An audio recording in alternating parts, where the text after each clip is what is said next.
السلام عليكم يا جماعة. أنا واحد كتر خيره وبعت لي على فيديو اللي أنا عملت مناشدة لسيادة الرئيس. بعت لي بيقول له أنت راجل عبيط. كتر خيرك يا سيدي. هو أنا مش عبيط ولا حاجة يا جماعة.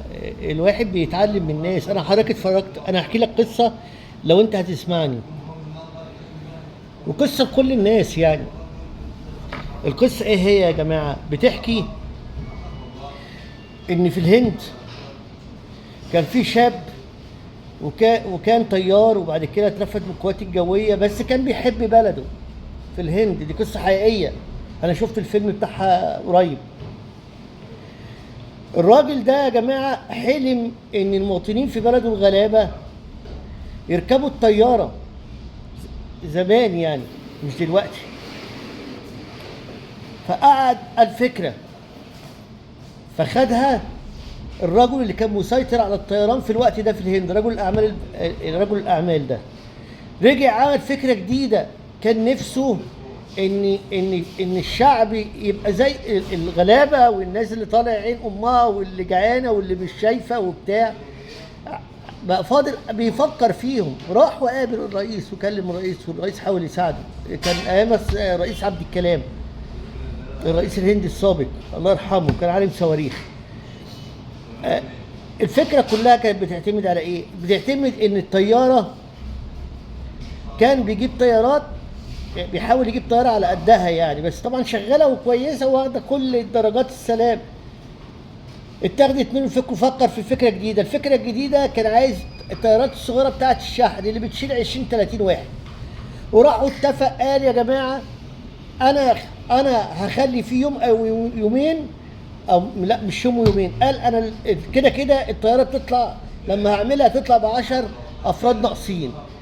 قال ليه الناس بتوع القطارات ما يركبوش، وعمل التذكره بروبيه، مش محصله جنيه ساعتها يعني. عمل التذكره بروبيه، وفعلا بقت الناس الغلابه بتركب. ليه؟ لان كان اسعار الطيران في الوقت ده كانت غاليه جدا في الهند، ومتسيطر عليها من واحد جامد جدا. فهو الواحد لما اتفرج قال لي ايه ما نفكرش. قال له يا سيدي صلى على النبي يا عم الحاج، اللي بتقول انا راجل عبيط الله يخليك، طب خليك معايا يا عم الحاج، بلاها وجبه سخنه. ما انا ناشد مين يا عمي؟ مش هو رئيسنا رئيس الجمهوريه، هو يعتبر هو اللي في ايده كل حاجه، هو اللي هيقول احنا صح ولا غلط، وهيساعدنا قانونيا. انت لو عايز تفتح حاجه مش لازم تلجأ برضو للحكومه. فانا بلجأ لكبرنا. دي حاجة. الحاجة التانية يا عم الحاج الله يرضى عليك، يعني قبل ما تقول اللي قدامك ده شاف ايام صعبة جدا في الحياة. حضرتك انا شفت ناس كتير بتاكل من الزبالة. انا كنت واحد كلت من الزبالة لما ما كانش معايا فلوس، مش لاقي اللي يعيشني يعني. ايه؟ فيا عم بدل ما في ناس كتير بتروح للزبالة وبتجيب منها، يا عم بدل وبعدين بيروحوا للزبالة نعمل الوجبة السخنة ونشغل ناس غلابه، ناس عدت ال 40 سنه ومش لاقيه شركه تشغلهم، منها يشتغلوا. يبقى كده ساعدنا بلدنا ان احنا الناس تحسن من مستواها. وبعدين انا قلت فكره ثالثه برضو يا عم الحاج، ليه ما بتاخدش افكاري كلها مره واحده؟ يا عم ما انا قلت المصانع تفتح ساعه وساعتين زياده، يبقى شغل وقت قصير عشان الناس تزود دخلهم. اكيد في مصانع ناجحه في البلد، واكيد عندها حاجات كتير وبتبلغ وقت كبير عشان تسلم طلبياتها. ليه ما نعملش اعلانات ان المصانع دي تشتغل ساعه زياده يا اخي، واروح تاخد لك 500 جنيه في الساعه وانت محتاجهم؟ ولا ده وحش؟ احنا بنحاول يا عمي. اللي بتقول ان انا راجل عبيط، انا بحاول ادور على حلول. ما هو انا مش لاقي حلول، يعني مش لاقي حد بيقول حلول.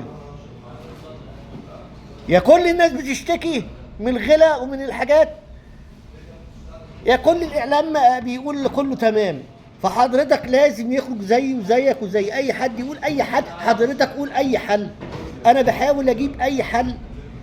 طب حضرتك ليه ما قولش على الفكره ان احنا نعمل اكشاك، والاكشاك دي تدين تتعمل عليها الناس اللي عايزه تعمل عليها تسويق، وتخش الفلوس دي للناس الغلابه. واحد تاني بيكلمني يقول لي اصل الزباله بتتاخد فلوسها. مين اللي قال لك ان الزباله بتتاخد فلوسها يا عم الحاج؟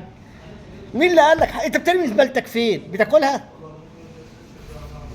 يا جماعه قولوا كلام منطقي. لا حضرتك بتنزل ترميها في الشارع، مين اللي بيلمها وراك من الشارع؟ النيل اللي الناس خربته ده مين بيظبط ميته عشان نشربها، والناس بترمي فيها صرفها وبترمي فيها زبالتها وبتحمي فيها جواميسها؟ مين بيصرف على الميه عشان تشربها؟ طب تجي لك الميه ايه، مالحه ولا عذبه؟ الاتوبيسات اللي احنا بنبوظها، الطرق اللي احنا بنفحر فيها وبنخربها، امال مين اللي بيصرف على الكلام ده كله؟ مش الدوله؟ الصناديق اللي معموله عشان الزباله دي مين اللي حاططها وبيجي يشيل منها الزباله؟ انت ولا غيرك؟ ما هي الدوله برضه. يعني انت بتصرف عليك مليارات وبتخربهم مليارات، مش انت. انا بتكلم في العموم. دايما احنا عندنا ليه تخاذل؟ ان احنا نفكر يا جماعه، نفكر نفيد بلدنا بحاجه. وبعدين مش رئيس السيسي ده رئيسنا؟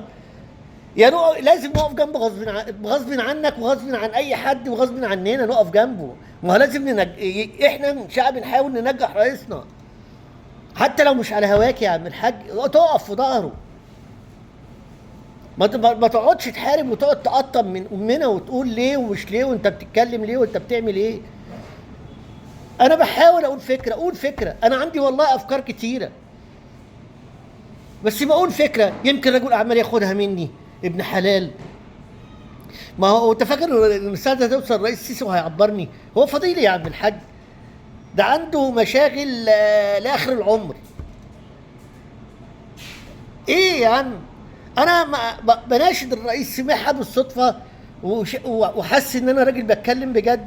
في احتمال يقول لي تعالى طب هتعملوها ازاي وتجربوها ازاي؟ وبعدين انا قلت هنجربها في منطقه، ما قلتش يعني حضرتك حاجه هتلاقيني جاي عندك في الشارع بتاعك رايح اعمل المشروع ده. وربنا كرمنا لقينا نجح، هنزود شارع وتبتدي كده شارع في شارع. ما فيش حاجه بتتم بين يوم وليله، شارع في شارع في شارع في شارع. وبعدين انا قلت إن نعمل بالفلوس دي، نعمل مصنع مواد غذائيه. نشوف التجار ولاد الحلال اللي عايزين يبيعوا الاول بسعر التكلفه، وبعد كده ندور نشتري ونعبي للناس ونروح لهم بيوتهم. ولا انت عايز حد يعني الجوامع زمان ما كانت شغاله فيها الشريعه الاسلاميه وكان ماشي الحال وكان بيعمل اللي انا بقول عليه ده وكان بيدي معاشات وكان الاخوان كانوا نفس القصه وكانوا بيرادوا الناس وبيدوا ليه احنا الدوله ما نعملهاش؟ ليه نوصل الناس ان لازم في كل انتخابات ينتخبوا اللي هيديهم؟ ما هو لو سدينا جوحهم في الحاجات دي هينتخبوا كويس في الانتخابات اللي هي بتاعت مجلس الشعب. حد يتكلم عنك يا عم الحاج؟ حاجه مش كله ضرب. انا والله العظيم صدق وتؤمن بالله اللي بتريق عليا بتقول انا راجل عبيط. انا درسي تعبني من تحت هنا وانا معيش فلوس اروح اعالجه. عادي. كل الابهات كده بييجوا على نفسهم عشان عيالهم، وما بعرفش اكل عليه وبقيت مش عارف اندغ الاكل، ومع ذلك بكمل. عندي مشكله في رجلي من تحت، عادي زي ما كل الناس بتتعب، لكن مش كل حاجه اجيبها على الدوله. انت حضرتك انت بس قطاع واحد في الدوله ممكن يصرف كل الدنيا.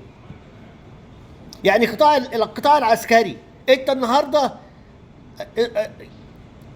عندك قوه عسكريه جباره.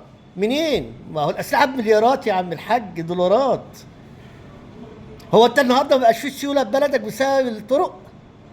اقسم بالله انا كنت باخد الطريق وزحمه ودلوقتي بقى سيوله. ما دي حاجه كويسه. يعني في حاجات اتعملت كويسه، ليه احنا دايما ما اعرفش هل دي نظره متشائمه ولا هو كره ولا هو ايه؟ ليه دايما احنا متشائمين؟ ما نحاول نفكر لبكره لعيالنا يا عمي. يمكن الفكره دي اللي انا قلتها اللي انت اسأت لي وشتمتني، يمكن الفكره دي يا عم تتنفذ بعد 20 30 سنه، يجي واحد يسمعنا بالصدفه فينفذها. وبعدين هو الرئيس هيعمل لنا كل حاجه؟ ما هو احنا لازم نتكافئ، نعمل كفاله لبعضينا. بدل ما انا في دوري اروح اشتري لعيب مثلا زي اللي بنشوفه في بعض بلادنا العربيه، لعيب ب 50 مليون وب 100 مليون دولار. طب ما انا اقدر اعمل بهم حاجات كتيره للناس. احنا حاجه هنقولها وهنقعد نتكلم وهنقعد نقول حاجات كتير. اقسم بالله ما عايز حاجه يا عم الحاج، انا عايز بس اذا مت ابقى قلت حاجه في يوم من الايام حد يستفيد منها. مش عايز اموت في تريس، عايز الناس تذكرني بعد 20 و30 سنه يقولوا زيك كده في واحد عبيط قال فكره ونجحت. باشا انا عندي افكار، حضرتك عايز تحسن من قطاع القطارات مثلا. افكار كتيره عندي ازاي احسن منها. ازاي ان انا اجيب شركه زي فودافون اقول لها اعملي لي تسهيلات في القطارات واعملي لي كلوجو وهحط لك في كل مكان في القطارات حاجات خاصه بيكي، وتعمل لي اشتري لي قطر نظير ان انا جهزي لي مش عارف ايه. ده بس انت بتتكلم في قطاع الاتصالات. دخلنا في قطاع التسويق، هندي لكل شركه عايزه تسوق جزء في المواصلات، تعمل فيه ماركتينج اللي من جوه غير اللي من بره. ادي كده احسن قطاع المواصلات. ايه تاني حضرتك عايز تعمل بلد سياحيه حقيقيه وتبقى قويه؟ اروح واحاول اعمل دراسه جدوى لشركات اجنبيه تخش واديها التمويل. يعني بلاش هديها التمويل يا عم، اديها قطعه الارض واسيبها 100 سنه.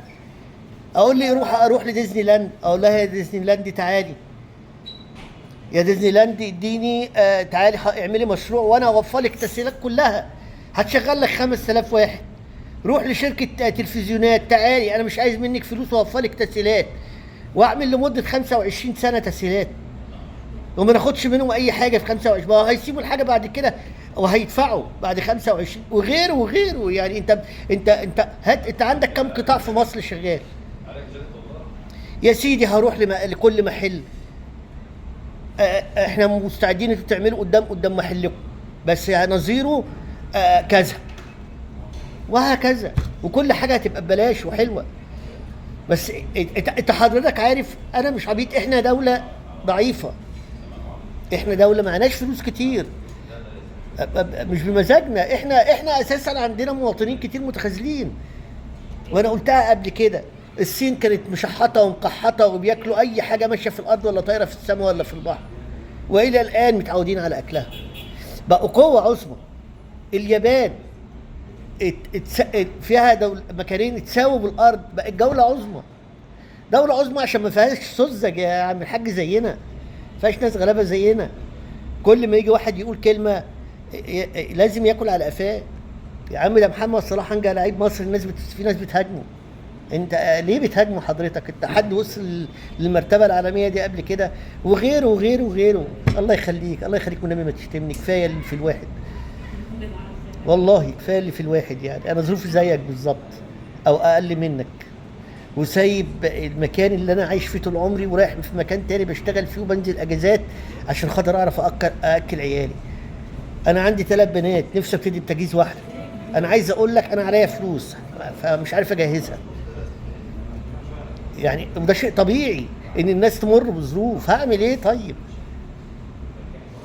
انا بحاول اشارك يا جماعه، بحاول اقول للناس يا جماعه فتحوا عينيكم، تعالوا يا عم بلاش الرئيس ياخد الموضوع ده. صلاح التاني كلمني قال لي هو الرئيس هيقول كامل الوزير. يا عم هو كامل الوزير ده بيلعب معاك يا عم؟ مثلا يتنادى له بالاسم العلمي اللي شغال بيه، اللي هو يعني شغال بيه في شغله، الوزير كده. يعني ندي للناس دي شيء وتعبت.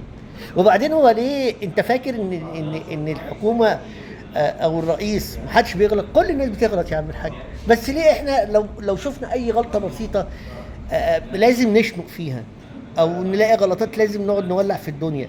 احنا عاملين زي الصحافه الصفراء زمان، تقرا الصحافه الصفراء تلاقي عماله ضرب في الحكومه. طب الحكومه دي خليني معاك يا عم ان الحكومه دي مش نافعه، بس ما عملتش حاجه حلوه، ما فيش حاجه عملتها حلوه تكتبها عندك، ولا كله ضرب؟ يا عمي اكيد عملوا حاجه حلوه اكتبها حتى الناس تحس ان انت محايد، ولا ايه يا اخوانا؟ لا اله الا الله. مع السلامه يا جماعه، مع السلامه.